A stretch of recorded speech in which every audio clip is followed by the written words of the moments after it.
নমস্কার বন্ধুরা, MS family কিচেনে আপনাদের সবাইকে জানাই স্বাগত। আজ একটা দুর্দান্ত স্বাদের রেসিপি নিয়ে চলে এসেছি বন্ধুরা, ভোলা মাছ। আজকের সর্ষে বাটা দিয়ে বানাবো ভোলা মাছের ঝাল। ভিডিওটা আপনারা প্রথম থেকে লাস্ট পর্যন্ত দেখবেন।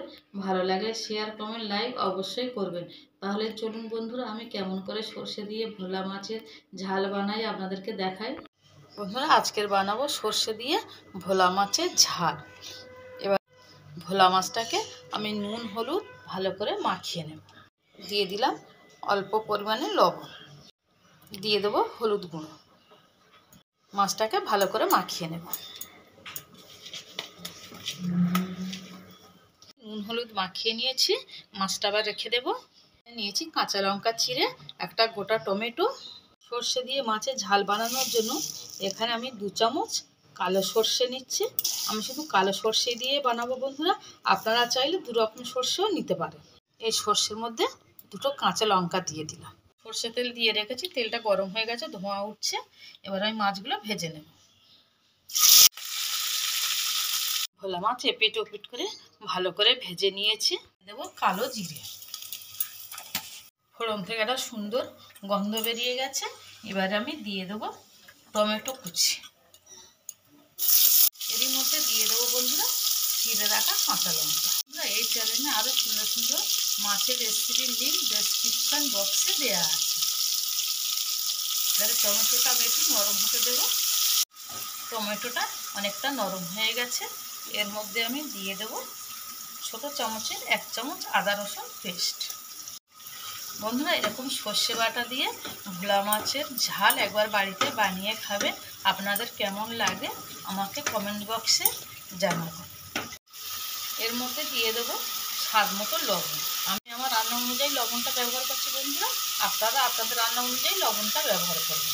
ভালো করে কষিয়ে নেব যতক্ষণ না কাঁচা আদা রসুনের গন্ধটা যায়। কাঁচা আদা রসুনের গন্ধটা চলে গেছে, মশলা থেকে তেল ছেড়ে দিয়েছে। এবার আমি দিয়ে দেবো 1/2 চামচ, ছোট্ট চামচের 1/2 চামচ হলুদ গুঁড়ো। দিয়ে দেবো অল্প পরিমাণে লঙ্কার গুঁড়ো। যেহেতু আমি কাঁচা লঙ্কা ব্যবহার করেছি বন্ধুরা, ওই জন্য এখানে আমি অল্প কালার করার জন্য গুঁড়ো লঙ্কা দিলাম। একটু নেড়ে ছেড়ে নেব। এবারে এর মধ্যে দিয়ে দেবো কুচিয়ে রাখা ধনে পাতা। একটু নেড়ে ছেড়ে নেব। এবার এর মধ্যে দিয়ে দেবো আমি যে সর্ষেটা পেস্ট করে রেখেছিলাম, সর্ষে পেস্ট।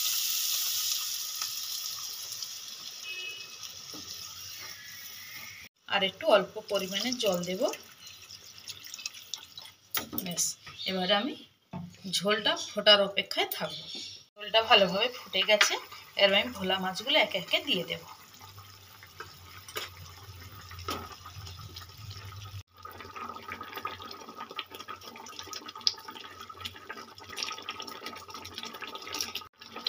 বন্ধুরা, এই ভোলা মাছের রেসিপিটা আপনাদের কেমন লাগলো আমাকে কমেন্ট করে জানাবেন। আর আমার চ্যানেলে যারা নতুন বন্ধুরা আছেন তারা আমার চ্যানেলটাকে অবশ্যই সাবস্ক্রাইব করবেন, করে আমার পাশে থাকবেন। আমি 3 থেকে 4 মিনিট ফুটিয়ে নেব। হয়ে গেছে বন্ধুরা ভোলা মাছের সর্ষে বাটা দিয়ে ঝাল। আর ভোলা মাছের সর্ষে বাটা দিয়ে ঝালটা কালারটা কত সুন্দর এসছে দেখুন। এবার আমি গ্যাসের ফ্লেমটা অফ করে দেব। দেখুন বন্ধুরা, হয়ে গেছে সুন্দর একটা রেসিপি ভোলা মাছের ঝাল সর্ষে দিয়ে। আর ভিডিওটা প্রথম থেকে লাস্ট পর্যন্ত দেখার জন্য আপনাদের অসংখ্য ধন্যবাদ।